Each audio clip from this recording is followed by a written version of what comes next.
একই গ্রামে বড় হওয়া, পাশাপাশি দুটো বাড়ি। আমি রাহুল, এক সাধারণ মানুষের ছেলে, আর সে রিয়া, আমাদের গ্রামের সম্মানীয় মাস্টার মশাইয়ের মেয়ে। ছোটবেলা থেকেই আমরা একে অপরের হৃদয়ের খুব কাছাকাছি ছিলাম। আমাদের ভালোবাসাটা ছিল খুব সহজ আর পবিত্র, যেখানে সামাজিক মর্যাদা বা আভিজাত্যের কোনো স্থান ছিল না। দ্বন্দ্ব, কিন্তু হঠাৎ করেই রিয়া বদলে গেল। ঋতু পরিবর্তনের মতো তার আচরণে আজ একরাশ শীতলতা। যে রিয়া একসময় আমাকে ছাড়া কিছুই বুঝত না, আজ সে চোখের সামনে দিয়ে গেলেও অচেনা মানুষের মতো মুখ ফিরিয়ে নেয়।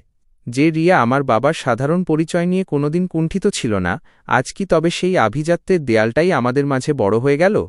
নাকি পরিবারের চাপের কাছে সে নিজের মায়া বিসর্জন দিল?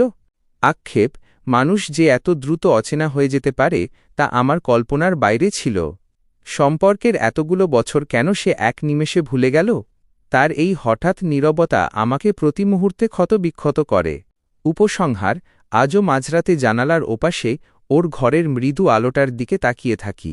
রিয়া হয়তো তার নতুন জীবনে খুব গুছিয়ে নিয়েছে নিজেকে, কিন্তু আমার এই সাধারণ ঘরের সাধারণ ভালোবাসাটা আজও সেই পুরনো রিয়ার অপেক্ষায় প্রহর গুনছে। হারানো দিনগুলো কি আর কোনোদিন ফিরে আসবে? উত্তরটা আজও অজানাই রয়ে গেল। বলার জন্য কিছু টিপস।